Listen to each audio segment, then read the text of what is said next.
तो भाई सबसे पहले अभी ये सवाल खड़ा हो रहा है कि ईएलपी सीबीटी 2 का परिणाम कब तक आ सकता है, मतलब ईएलपी सीबीटी 2 का रिजल्ट कब तक आ सकता है।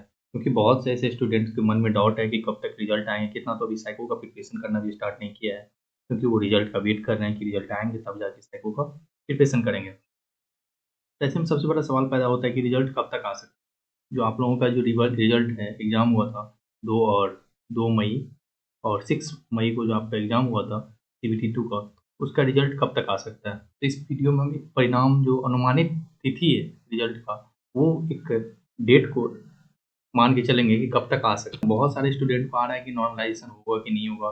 मैं ट्रेड का बात कर रहा हूँ, ट्रेड में नॉर्मलाइजेशन होगा कि नहीं। बहुत सारे ऐसे स्टूडेंट का मानना है कि ट्रेड में नॉर्मलाइजेशन होगा। बहुत सारे से टीचर भी बोल रहे हैं कि ट्रेड में नॉर्मलाइजेशन क्या होगा कि नहीं होगा। इन सब चीज़ों के बारे में इस वीडियो में हम बात करेंगे। वीडियो में देखना, मैं आपको जो ऑथेंटिक जो बातें बताऊंगा उसको आपको मानना ना मानना वो आपकी मर्जी है, बट मैं आपको जो बताऊंगा वो 100% देखना कि ऐसा ही होने वाला है। तो आप वीडियो में बने रहें और देखेंगे। पहले तो मैं बात करता हूँ कि ये इसका संभावित तिथि क्या हो सकती है, एक्सपेक्टेड डेट क्या हो सकती है। देखो, ये 2018 के अकॉर्डिंग मैं बात करते हूँ कि 2018 में क्या हुआ था। सबसे पहले तो नोटिफिकेशन कब आया था। देखो, नोटिफिकेशन आया था 3 फरवरी को। उसके बाद ऑनलाइन लास्ट डेट था 3 फरवरी को। उसके बाद अंतिम तिथि 31 मार्च को था। ये टोटल डेटा मैं 2018 का निकाला हूँ और उसके अकॉर्डिंग मैं आपको बता रहा हूँ। अब देखो, ये तो टोटल हो गया कि सीबीटी 1 के लिए था। उसके बाद सीबीटी 2 का यहाँ बात करता हूँ, जो कि इंपॉर्टेंट है। सीबीटी 2 का परीक्षा कब हुआ था। जो द्वितीय द्वितीय चरण की परीक्षा कब हुई थी। 21, 22, 23 जनवरी और 8 फरवरी 2019 को। ये 21 को, 22 को, 23 को और फिर 8 फरवरी को हुआ था ईएलपी का ईएलपी का ईएलपी सीबीटी 2 का। ये सीबीटी 2 का है, सीबीटी 2 का एग्जाम हुआ था, ठीक। उसका परिणाम देखो, परिणाम रिजल्ट देखो। रिजल्ट कब आया था ईएलपी सीबीटी 2 का। जो रिजल्ट हुआ आया था 5 अप्रैल 2019 को, ठीक। इसमें भी बहुत सारे स्टूडेंट को रेलवे के द्वारा ऑब्जेक्शन किया गया। तो फिर उसके बाद इसका रिजल्ट को, डेट को चेंज किया गया और संशोधित किया गया, मतलब इसको फिर से दोबारा रिलीज किया गया रिजल्ट को। और उसमें संशोधित में जो परिणाम आया था वो आया था आपको 27 अप्रैल 2019 को। आप देख सकते हो, 5 को आया था, फिर उसके बाद दोबारा से 27 को 2019 को रिलीज किया गया रेलवे के द्वारा। ये एलपी सीबीटी 2 का। उसका सीबीएटी का है, जो आप लोगों का सीबीएटी होता है, मतलब साइको सीबीएटी मतलब साइको का जो आप लोग का एग्जाम हुआ था, वो 10 और 21 मई 2019 को एग्जाम हुआ था। एप्टीट्यूड टेस्ट जो होता है एलपी में साइको के लिए, वो 10 और 21 2019 को हुआ था। अब इसी के अकॉर्डिंग मैं अगर बात करूँ, मैं संभावित तिथि, जो एक्सपेक्टेड डेट है क्या हो सकता है एलपी सीबीटी 25 के लिए, 2025 के लिए, जो आपका जो अभी है, उसका क्या हो सकता है सीबीटी 2 का डेट। तो देखो, अगर मैं संभावित बात करूँ तो इसमें ये डीबी के लिए है कि डीबी में कब बुलाया गया था, और फाइनल मेरिट लिस्ट के लिए अगस्त सितंबर में उनका ज्वाइनिंग हुआ था, और उनका डीबी हुआ था जून जुलाई में। ओके, दस्तावेज सत्यापन उनका डीबी हुआ था जून जुलाई में 2019। अब देखो, मैं बात करता हूँ कि संभावित तिथि क्या हो सकती है। तो सबसे पहले अगर मैं 2018 के अनुसार बताऊँ तो 50 से 60 दिन लगे थे रिजल्ट देने में। 50 से लेके रिजल्ट देने में कितने लगे थे, 50 से लेके 60 दिन, ठीक। ये 2019 की बात है, 2018-19 में जो वैकेंसी आई थी उसकी बात कर रहा हूँ मैं। उसके बाद मैं 2025 का बात करूँ, इसमें क्या हो सकता है कि 2025 का रिजल्ट जो है, इसकी संभावना 26, इसमें भी डेट तो उतना ही लग सकता है। अगर मैं एक एक्सपेक्टेड डेट मान के चलता हूँ कि एक्सपेक्टेड डेट इतना हो सकता है, तो 50 से लेके 60 दिन तक इसमें भी लगने वाली है। तो उसमें क्या होगा, 26 जून से लेके 1 जुलाई तक का आपका रिजल्ट आ सकता है। ये तो हो गया कि जब पहले वाले प्रोसेस में रेलवे चलेंगे तब। आप लोगों को पता है कि रेलवे बहुत फास्ट हो चुका है। रेलवे फास्ट हुआ है, इसका मतलब रिजल्ट भी फास्ट देगा। तो एक अनुमानित जो इसको आप जो डेट बता सकते हो, मैं अगर मान एक अनुमानित डेट बताऊँ तो 15 से लेके 20 जून, ठीक। ये अगर रेलवे बहुत फास्ट करेगा तब का बता रहा हूँ। अगर रेलवे बहुत ज़्यादा स्पीड से काम करेगा तो 15 से लेके 20 जून के बीच में आप लोगों का एएलपी सीबीटी 2 का रिजल्ट आ सकता है, अगर बहुत फास्ट करेगा तब। नहीं तो फिर ये 26 के बाद ही, 26-27 के बाद ही 30 तक हो सकता है, कभी-कभी 30 तक भी जून तक जा सकता है रिजल्ट का डेट।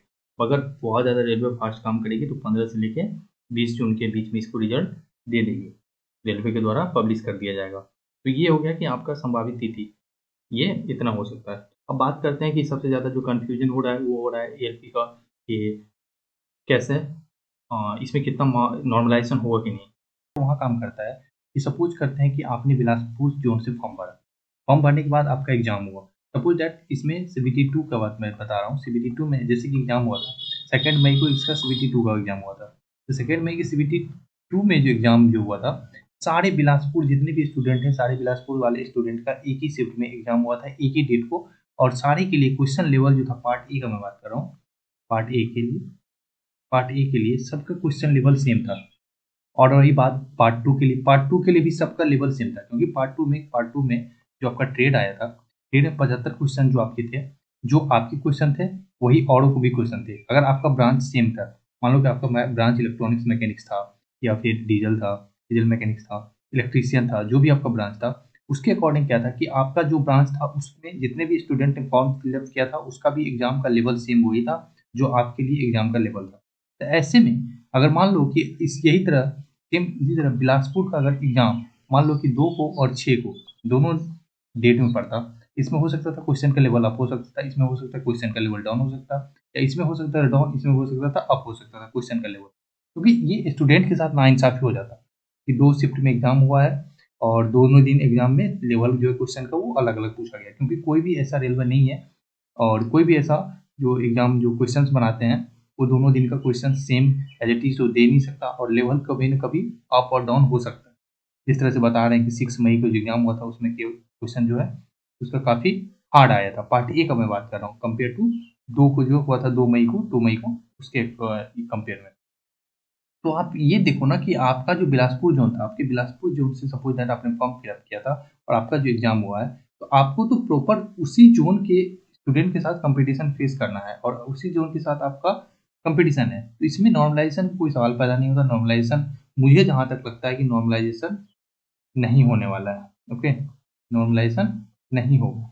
क्यों नहीं होगा? उसका रीजन यही है कि अगर मान लो कि शिफ्ट वाइज अगर वेरी करता, शिफ्ट वाइज में अलग अलग, मान लो आपने बिलासपुर से फॉर्म भरा है और बिलासपुर का भी एग्जाम 2 मई को 6 मई को दे देता, तो इसके अकॉर्डिंग नॉर्मलाइजेशन होना बनता है। जैसे आपने सीबीटी 1 दिया होगा, सीबीटी 1 क्या हुआ था, सीबीटी सपोज दैट आपने सीबीटी 1 दिया था, सीबीटी 1 में क्या हुआ था, बिलासपुर की ही बात करता हूँ मैं क्योंकि ज़्यादा स्टूडेंट वहीं के थे। तो बिलासपुर में क्या होता है कि मान लो कि किसी का 25 को हुआ था, किसी का जो भी एग्जाम डेट था 25 को फर्स्ट में, किसी का 25 को सेकंड शिफ्ट में हुआ था, किसी को थर्ड शिफ्ट में हुआ था, इस तरह से शिफ्ट बाय शिफ्ट बटा हुआ था। उसमें क्या हुआ था, क्वेश्चन का लेवल, जो लेवल क्वेश्चन का है वो डिफरेंट हो चुका था। किसी का हार्ड आ चुका था, 25 को मान लो हार्ड आ गया, इसमें लो आ गया, इसमें क्वेश्चन का लेवल आसान था, इसमें फिर हार्ड आ गया। इसको बराबर करने के लिए, इक्वल करने के लिए इसको नॉर्मलाइजेशन का फॉर्मूला अपनाना पड़ता है। ओके, जो उसका अपना फॉर्मूला होता है रेलवे का, जब आप एडवर्टाइजमेंट पढ़ोगे तो उसमें फॉर्मूला को मेंशन किया हुआ, फॉर्मूला को देख सकते हैं। तो ये होगी कि नॉर्मलाइजेशन की बात की, नॉर्मलाइजेशन इसी तरह बेसिस पे होता है। लेकिन आपका जो सीबीटी 2 हुआ है, सीबीटी 2 में इस तरह का कोई भी चांस नहीं बनता है कि आपने जो फॉर्म भरा था या आपने जो एग्जाम दिया है उसमें आपके जोन के स्टूडेंट का अलग अलग शिफ्ट में एग्जाम हुआ। अगर शिफ्ट में अलग अलग शिफ्ट में एग्जाम होता तो नॉर्मलाइजेशन 100% करना पड़ता, लेकिन अगर नहीं हुआ है तो नॉर्मलाइजेशन, मुझे जहाँ तक लगता है कि नॉर्मलाइजेशन इस बार नहीं करने वाले हैं रेलवे, क्योंकि इसमें पहले ही एडवर्टाइजमेंट में जब वो सिटी इंटीमेशन का डेट दिया था उसी समय बोल दिया था कि हो सकता है कुछ स्टूडेंट को दूर जाना पड़े, दूर जाने के लिए इसीलिए बोल रहा था क्योंकि एक शिफ्ट में उसको एग्जाम कंडक्ट करवाना था, इसीलिए। तो मुझे लगता है कि नॉर्मलाइजेशन अब नहीं होने वाला है। हाँ, अगर आपको ये वीडियो हेल्पफुल लगा हो तो ज़रूर चैनल को सब्सक्राइब करें और लाइक करें, कमेंट करें। जो भी आपको क्वेरी हो आप कमेंट करके मुझसे पूछ सकते हो या बता सकते हो।